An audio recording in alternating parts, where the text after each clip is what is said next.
Us right now from Manhattan, along with an all-star panel to dissect what we know and what we are learning from Howard Blum. You know, I have pored over every document, every search warrant, every return, every witness statement that I could get my mitts on.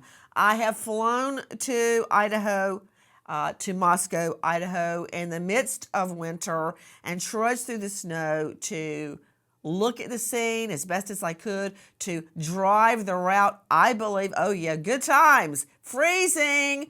Then got in an SUV at night in the pitch dark. At the time, I believe, Bryan Kohberger left that crime scene and started his circuitous route, although an hour's drive to his apartment at nearby Washington State University in Pullman, which should have been about an 8-minute drive.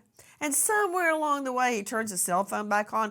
That said, after all that, I still learned so much from reading Howard Blum's book. The name, When the Night Comes Falling, A Requiem for the Idaho Student Murders. Wow. Even the title made me stop. And in the midst of everything we all do in regular life, you know, working, your children, your cat, your dog, your mom, I managed to finish this book in one day. I practically could not put it down. I had it in 2 forms. I printed out what I had and had it on my iPad so I could look at it no matter where I was. Howard Blum, it's amazing. You had me sitting in the Costco parking lot in the heat, reading your book, trying to get to the next chapter before I came back home. It's amazing. Well, I appreciate that. That's very kind. You sit in your room as an author, and you wonder if anyone will read what you write, and then to hear someone talk about it so graciously, I'm very flattered. So thank you. Well, I've never been accused of being kind before, so I will take that with a box of salt. I want to get right to it. There's so much in your book. I had to take copious notes. So I'll just start at the beginning. It was an amazing intro, and I was struck by the fact that you start your book from Kohberger's father's point of view.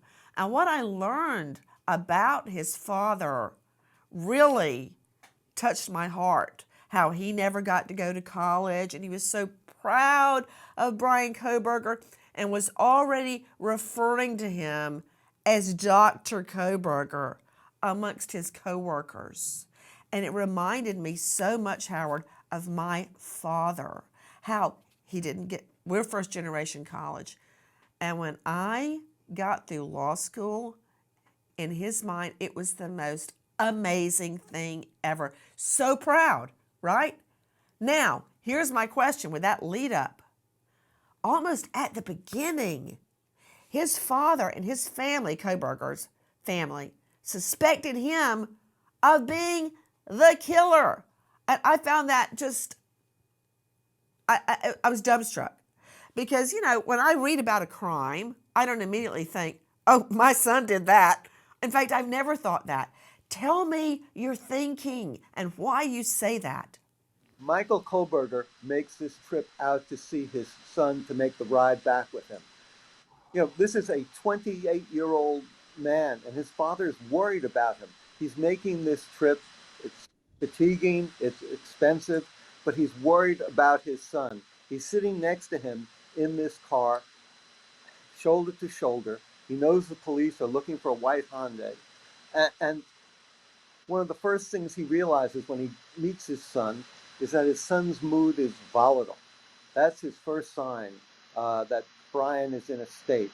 He goes out to meet his son in Washington State, and he doesn't know which Bryan he's going to encounter.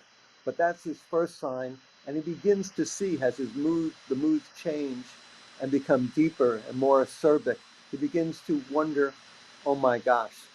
He begins to think the unthinkable. He begins to consider that his son could in fact be a murderer. And all this is building in his mind. And he's afraid to go there, as any father would.